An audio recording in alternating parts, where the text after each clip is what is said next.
क्या आपका कुत्ता भी बार बार अपने पाँव चाटता रहता है? क्या आपको लगता है ये बस सफाई की आदत है या कोई बड़ी बीमारी का इशारा? क्या आप जानते हैं कि पाँव चाटना कभी कभी शदीद स्ट्रेस या डिप्रेशन की अलामत भी हो सकती है? अगर आपने इस छोटी सी आदत को इग्नोर किया तो क्या ये किसी बड़े जख्म में बदल सकती है? आइए आज की इस वीडियो में समझते हैं कि कुत्ते आखिर ऐसा क्यों करते हैं और इसके पीछे छुपी वो 5 वजूहात क्या हैं जो हर ओनर को पता होनी चाहिए।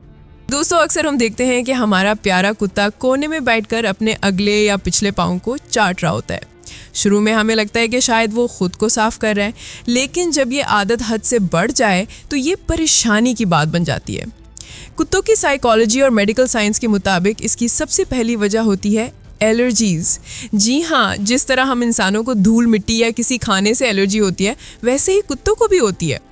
जब कुत्ते घास में चलते हैं या किसी ऐसी चीज़ पर पाँव रखते हैं जो उन्हें सूट नहीं करती, तो उनके पंजों में खारिश शुरू हो जाती है।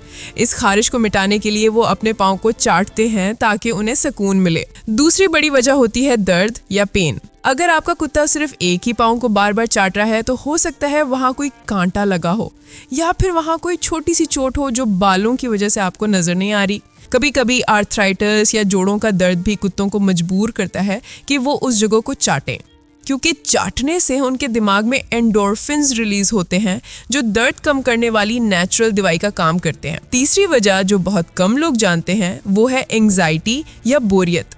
अगर आपका कुत्ता घर में अकेला रहता है या उसे प्रॉपर एक्सरसाइज नहीं मिलती तो वो बोर होकर या डर की वजह से खुद को बिजी रखने के लिए पाँव चाटना शुरू कर देता है। ये बिल्कुल वैसा है जैसे कुछ लोग परेशानी में अपने नाखून चबाने लगते हैं। इस कंडीशन को हम ऑब्सेसिव कंपल्सिव डिसऑर्डर भी कहते हैं।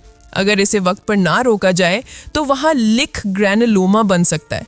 ये एक ऐसा जख्म होता है जो बार बार चाटने की वजह से कभी ठीक नहीं होता और इन्फेक्शन बढ़ता जाता है। अब सवाल ये है कि इसे रोका कैसे जाए। सबसे पहले अपने कुत्ते के पाँव को गौर से चेक करें कि वहाँ कोई लाली या सूजन तो नहीं। कोशिश करें कि जब वो बाहर से आए तो उसके पाँव गीले कपड़े या वाइप से साफ करें। अगर आपको लगता है कि ये खाने की एलर्जी है तो उसकी डाइट में चिकन या बीफ को कुछ दिन के लिए बंद करके देखें। अगर मसला एंग्जाइटी का है तो उसे ज़्यादा वक्त दें और उसके साथ खेलें ताकि उसका ध्यान बढ़ जाए। लेकिन अगर ये आदत ख़त्म नहीं हो रही तो फ़ौरन वेट से रब्ता करें। दोस्तों, हमारे कुत्ते बोल नहीं सकते, वो सिर्फ अपने एक्शन से हमें बताते हैं कि वो तकलीफ़ में हैं।